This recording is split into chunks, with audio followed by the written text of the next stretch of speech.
Hey there, welcome back. This is another video looking at section 2 of the GAMSAT. If you're new, my name is Jesse. I am a tutor in Melbourne. I've been doing that for about 11 years, but I sat GAMSAT for the third time after an 8-year break in March.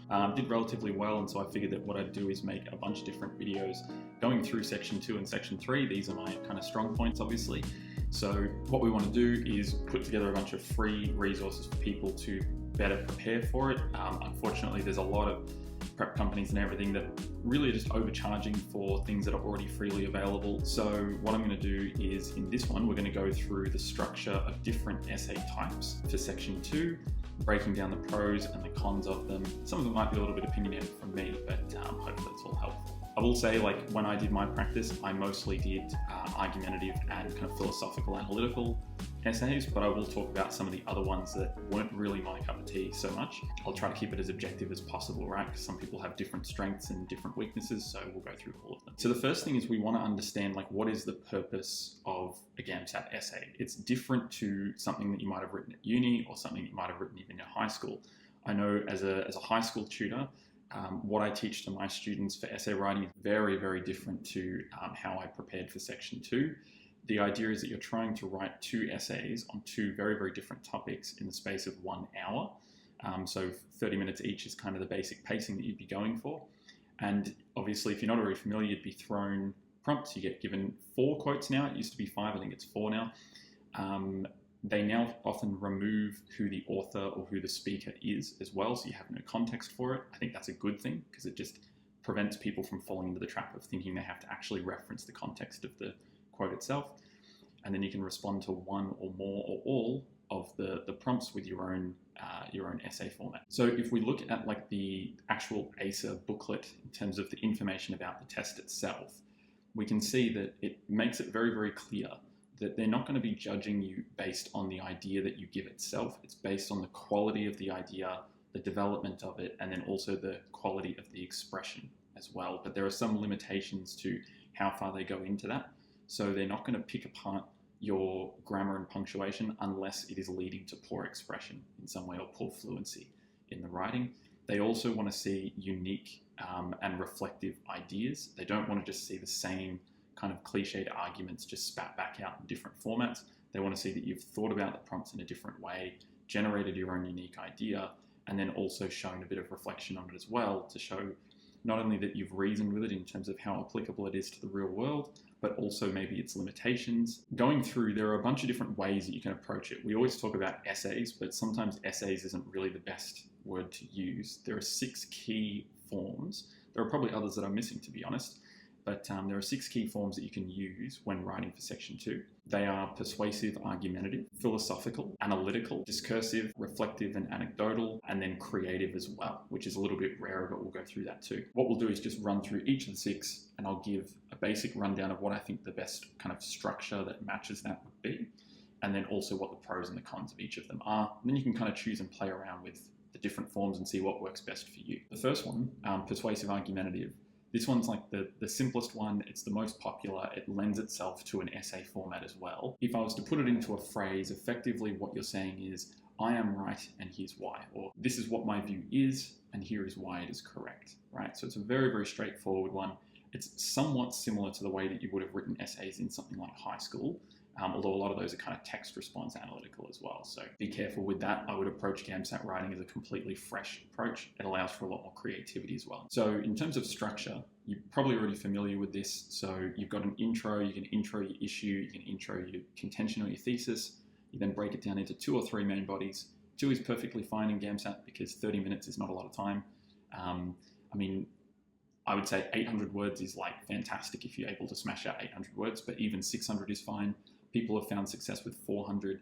I mean, I think my second essay that I wrote was not timed very well, and I think I wrote maybe 300, 350 words. So, and it still worked fine for me. It didn't seem to penalize me too much. So don't go for length, go for quality of thought and ideas. If you can express something really simply in 2 points, then that's much better than trying to stretch out a third one. Then finally, just have a conclusion where you're just kind of tying everything back together to make it really clear to your reader exactly what it is that you're trying to say. In terms of the pros and cons though, so pros, it's obviously the simplest structure. It's probably the easiest to adapt to for most writers, especially if you're not as familiar with essay writing, or you're coming from a background where you don't have to write as frequently. The other thing is you're open to all ideas within the theme. Because you're making your own statement or your own thesis, you can basically twist it and turn it in any direction you want. You don't have to address every single point mentioned in all the prompts. You can pick one prompt. I like to pick a mix of them, and that opened things up for me a little bit more and allowed me to maybe merge them and create a new idea. The other thing is there are heaps of resources available for this style as well. Because it's the most popular, it means there's the most resources available on the internet, free. Some people will, there's a whole bunch of different lists of like different ways to structure an argumentative one. I'm not really going to go through in huge amounts of detail here because I think it kind of defeats the purpose of GAMSAT writing being unique and kind of nuanced. So if you're trying to write to match someone else's style, you're already going to be a step back, right? And you can actually make it harder. The better thing to do is to just write and develop your own style. But in terms of getting some inspiration, there's heaps and heaps of resources available for this style as opposed to the others. And then the other thing you can do as well is, because I did a lot of argumentative styles, you can check out some of my previous videos on section 2 where I kind of analyze some of my practice essays. I did one where I analyzed the essays themselves. I just analyzed the idea though, because obviously I didn't have them written in front of me. But I analysed the ones that I wrote in the actual March sitting as well. The cons to it though is it is a very competitive space. You've got to keep that in mind. So if you're going to go for this structure, you need to have a way to have your writing stand out, because the vast majority of people are going to go for this structure. The other thing is you have to rely on evidence a lot of the time. Now, keep in mind, you don't have to just have a big log of facts up your sleeve ready to go, or memorizing quotes and speeches and that kind of thing. But you do want to do some background research on some big historical events in human history and that kind of thing, so that you can kind of reel off examples. You don't have to give word for word quotes. They don't care about that. They just care that you can kind of point to something that has happened before and use that as the kind of vehicle for your argument, or for the proof of your argument. If you're making baseless claims, it's not going to score very well. So next up is the analytical. So in the analytical one, a lot of people kind of mix up analytical with argumentative. It's a little bit different. So what you're doing here is you're saying, here's what I've gathered from my observation, right? So it's more so a summary argument in itself, right? And you're breaking down and analyzing the pieces of it to better explain it. So it's somewhat educational in a way when you're writing this way. So again, this was something that I kind of lent towards. Obviously, I've got a background in tutoring and kind of education and that kind of thing. So the way that I generally communicate is to try and educate others anyway. But I also just kind of found that that kind of suited my style of thinking, of looking at something, trying to re-explain it or reimagine it or conclude in some way or make some kind of summary. And this kind of fit best to my writing style. So I often went for an argumentative / analytical approach. In terms of structure, very, very much similar to the argumentative style. So you're going to still have your basic intro, but the difference is you're probably going to have a little bit more emphasis on definitions of key terms. But the key thing is you don't want to be using definitions from textbooks. Definitely don't open the essay with a definition, because it always sounds really, really clunky, and it sounds like you're not confident in your writing when you start at that point. You generally want to open with a more interesting hook, get to your definitions as you go through your intro, and the definitions are in your own words so that they fit your argument. There's no point using a textbook definition, or a dictionary definition, I should say, and then trying to make that work, because there might be elements of it that are off topic, and then it detracts and derails your argument. So you're allowed to redefine words within limits and using reason, but limit the definition to the context of what you're actually arguing, and then you rely on that definition throughout to prove its relevance. And then you go through 2 or 3 main bodies, nothing changes there, just examples of the same idea. So in the first one, you're doing 3 distinctly different examples, 2 or 3. In the analytical one, you're doing 2 or 3 main bodies, which are all contributing to the same analysis or the same idea. So it's building up to one contention, right? As opposed to having 3 disjointed bits of evidence that support the one thing. Slightly different there. And then finally, just have your conclusion. Nothing changes there. Sum everything up. That's it. In terms of the prose, so it allows for much more creative writing flair when you're writing your essay. When you're doing an argumentative, you've got to really stick on topic. It's very kind of factual, very matter of fact, very objective. When you're doing analytical, it's a little bit more personalized. You don't say I or anything like that. It's not anecdotal, but it does allow for you to kind of put your own spin on things, because you're redefining terms in your own way. And this can allow to add a little bit more of your own mark or signature on the essay to help it stand out from others. And that's the kind of benefit to it over the argumentative. And then the other thing is it's really adaptable to just about every single theme that you would get in GAMSAT, whether it's like war, politics, or governance, aging, love, relationships, anything. You can pretty much analyze all of that.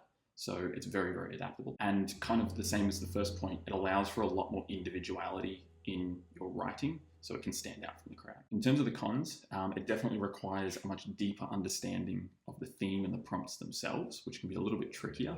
The argumentative, you can be a little bit more direct. You can probably get away with interpreting them a little more literally, although it's better to go for an abstraction. And then the other con to analytical is it definitely requires a lot more planning. It's not something that you could necessarily write as you, or like build as you write, because if you're trying to create one cohesive idea, you need to know what the 2 or 3 steps are going to be. As opposed to argumentative, you could probably get away with just kind of starting the first paragraph and then going, okay, what's another thing that would support this argument? Because you're just kind of jumping ship to another piece of evidence or another example. The third one then is philosophical. This one kind of freaks people out a little bit. I was a little bit intimidated by it when I first started writing it, but I found that, again, I kind of blended the first 3. So I did kind of argumentative, analytical, and philosophical all at once. And so with this one, what you're doing is you're saying, I have a theory, and here is why it's relevant, or here is why it's accurate. So it's a little bit different. It's not I have an opinion or a statement. It's I have a theory that might explain behavior or explain history or explain something like that, or explain a cause and effect relationship. So the first thing you want to do here is a little bit different in your intro. You want to pose the problem and frame the question, right? So what that means is you've got to give it some context, explain why what you're talking about is even relevant to the reader. Like, why does it matter today? And the second thing is then start to twist that and frame that into a question that you'll be trying to solve or answer in some way, right? Then in your main bodies, again, a little bit different. What you'll be doing is breaking down the prompt back into its fundamentals, and then using those individual analyses of all of the little pieces to kind of then build back up your theory. So you break it down, build it up. In terms of structure, if you wanted to, I did a section 1 video going through interpreting philosophical texts, but I also go into a bit of detail on philosophical text structure, looking at the processes of abstraction and specification, which is effectively what this is. And so you can probably check that out to get a little bit more detail on that, incorporate that into your writing. And then at the end, you'll want to conclude, and I also added in, you want to pontificate as well, meaning you want to kind of ponder an idea and explore where it could head next. So you're almost leaving it somewhat open-ended in a way. I did that a lot of the time, where I didn't directly answer a question, because then it actually intrigued the reader, and then kind of handed over the reins to them almost to continue the next topic of discussion. I would still tie up what I was saying, but then bring about the next, I'd set up the next problem almost.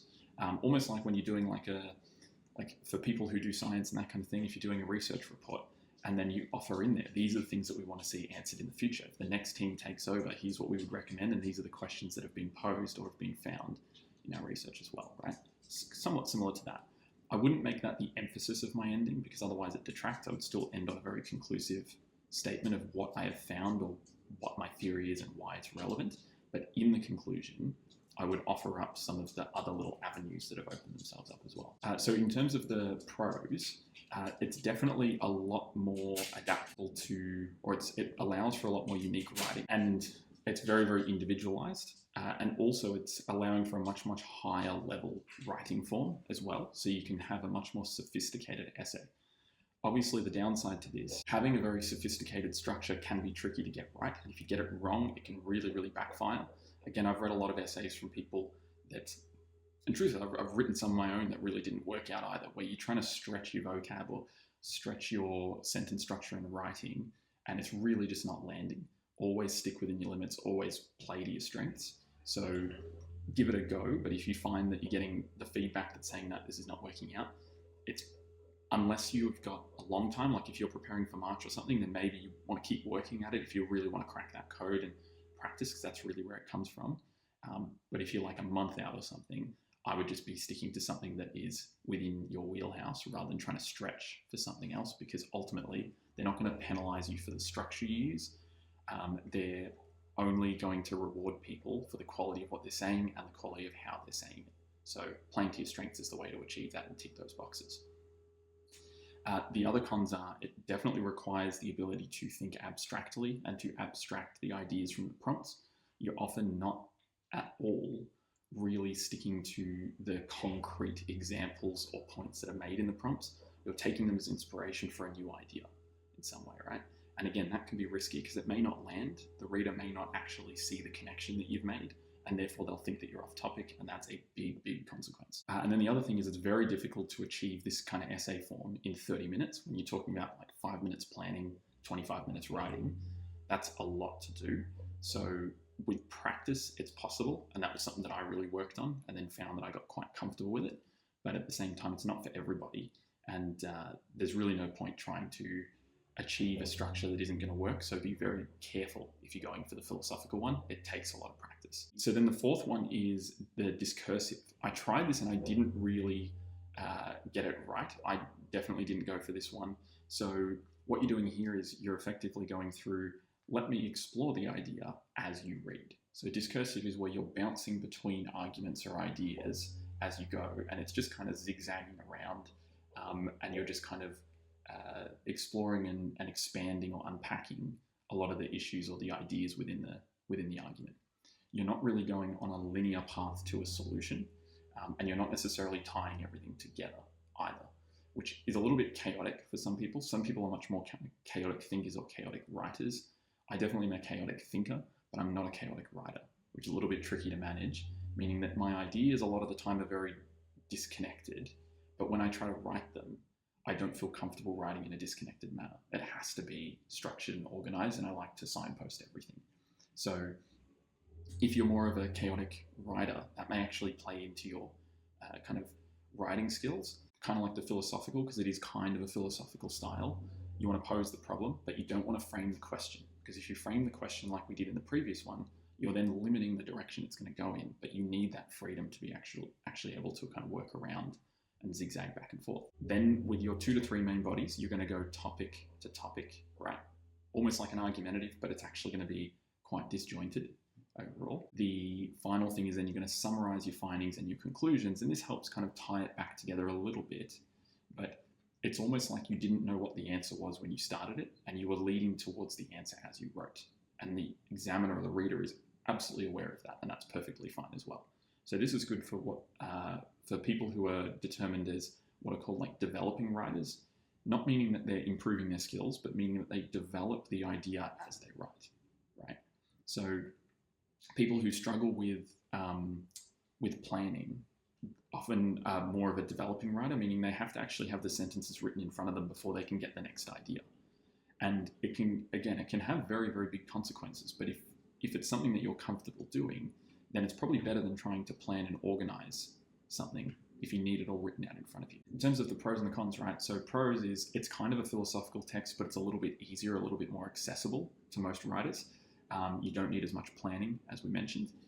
The other thing is it has freedom to change direction. You're not tied down to anything when you open it, which is why you don't need as much planning. And then also it offers the similar opportunity for really deep analysis, just like a philosophical argument, because you're just exploring as you go, right? So you can just go deeper and deeper into the issue and continue to unpack it and demonstrate that you've got the ability to analyze very, very deeply. The cons to it, as we've mentioned, difficult to keep clear and organized. So I kind of think of it as like a structured rambling almost. And it also requires abstract thought as well. So again, if abstract reasoning and thought is not really something of a strength for you, then I'd probably avoid the philosophical and the discursive styles. Then we have the reflective or the anecdotal style here. So this was absolutely not a strong point for me. I tried it and I just did not feel comfortable doing it. And so I scrapped it pretty soon after I started preparing. I tried it a few times, didn't work out. I just stuck to what I knew well. So this is where you're saying, here's how this theme relates to me and what I found from my experiences. So it's a little bit reflective, a bit more of a summary, and it's a bit more storytelling, but you've still got a message behind it as well. So it's still fitting the essay format. The first thing is you want to open more with a hook, right? So this is something that's going to grab people's attention. It may be the actual story itself. It may be setting up the theme or the context for the story, and then you lead into the story. You then want to connect your life event, if you haven't already introduced it, connect it then to the prompt so that people know why you're introducing this particular experience from your life. And then you're going to explore 2 to 3 experiences within that, or realizations that you achieved from it. So it's almost like a diary journal type thing, but you're actually leading towards a message, a bit like a fable with a kind of lesson or message behind it. And you're building up and doing the storytelling, and then leading the reader on a journey of kind of evaluating that experience with you. And then you're summarizing what you learned so that they can learn from it as well. And it ultimately has a message about human behavior or experience. This is clearly much more kind of suited to task B. I don't really know how task A could ever be relevant for this one, but with task B, because a lot of it is testing your kind of emotional intelligence and your ability to express thought, feeling, emotion, human experience, the human psyche, that kind of thing, then anecdotal can be a real strength for people. And then at the very end, instead of a kind of standard conclusion, because it's not a real essay format, not a formal essay format, you want to then summarize these findings or these realizations into a cohesive message. So then the reader understands what the purpose of that reflection really was. And it should tie back to the hook as well, ideally as well. So the pros to this is you get to rely on your own experiences, meaning you don't have to rely on outside world evidence. So that's really good. The other thing is that you will naturally write with passion when it's something that directly relates to your life. Writing with passion, I think, is something that is really, really important in GAMSAT writing. It shows a kind of genuineness in the writing. If you're trying to model or emulate someone else's idea or thoughts, it's going to come through very, very quickly. It comes across very kind of distant and clinical, whereas what we want is something that seems, the word kind of has been overused, but it seems like organic, as if it just came up in the moment, and it should really, and that just comes through practice. Reflective is an absolute opportunity to do that because you know your own story very, very well. The other thing is that it demonstrates the ability to reflect, right? And it demonstrates that kind of introspective nature that they're really looking for. So it's just a little bit more inward directed. You can still be introspective about the world if you don't want to go for this, but being introspective personally as well is also a very, very important quality. And I think can really add value to the task B writing. The cons to it is that it can be a little bit too limited in scope. So it may be a little bit too limited to your experiences and can't really be applied outside of it, the message itself. The other thing is it can get a little bit too emotional. So you have to still have some objectivity in it. But if it's something that is a very emotionally charged experience, you can still use it, but you've got to be careful that the emotion doesn't detract from the message itself, because it's very easy to let that kind of run wild, and it can turn a bit more into a rambling kind of blurting out of all of your experiences, and it can feel a little bit more like a cathartic journal entry rather than one that's trying to express an idea or a message or a learning. And then the other thing is it can also come across as narcissistic, even if it's unintended. This is what I found in my writing, that whenever I tried to do reflective pieces, I just didn't feel comfortable because it felt like I was just talking about myself and not actually taking in the broader perspective in any way. So I didn't like that direct focus on myself. Don't really know whether or not that's a good thing or a bad thing, but for me at least, it just didn't lead to very kind of natural writing. And I felt that it was limiting my options of demonstrating how I could think. And so I avoided it for that reason. Not to say that it's always going to be narcissistic, but you do have to be mindful to make sure that it isn't becoming a thing of just talking about yourself. It has to still offer some value to the reader as well. And then finally, we've got the creative, right? So this one here is going to be, here is how this idea can be expressed through objects or characters or symbols and that kind of thing, right? So this one is probably the rarest. Some people have found success in it. Others have said no. To me, it still seems kind of strange to even consider writing a GAMSAT essay that is actually a creative piece, but props to the people who do it. So there's really no perfect structure here. I'm not really going to like break down a structure like I did with the other ones, because by definition, it's creative. So it really is a very, very personalized thing. More so, we can think about what it could be. So it could be a short story, it could be a transcript or dialogue between people. It can be poetry, which I think is probably the safest bet. If you're comfortable writing poetry, that probably has the closest style that has a true narrative to it. And then it could also be a hybrid potentially as well, so kind of mixing it up and doing somewhat of an argumentative essay or something, for example, but then having creative elements to it. don't see how, like, I would not feel comfortable writing something like that, but people have written hybrids before and they've again found success. So it may fit into your wheelhouse with that one. The pros to this is obviously if you're kind of creatively inclined in terms of creative writing, then this could be a real strength, and it avoids that kind of objective analytical nature of the formal essay. And then the other thing is it can also demonstrate the ability to relate concepts really well. So if you're kind of abstracting it into a fictional story from an actual real world quote, that really demonstrates your ability to think in an abstract manner and then reformulate an idea as well, right? Which is a very kind of powerful quality in the ability to express oneself in written form. The cons to it are it's risky. So your idea might not get across, or the message might not be very clear to the reader, right, or the examiner. And then the other thing is as well that it's possibly, I think, a little bit more prone to the critical lens from the examiner. So I kind of felt like if I write a creative, the pressure is on now to really prove why creative was the right decision. I can't really say that this is how they do it. I'm sure they come at it with an open mind.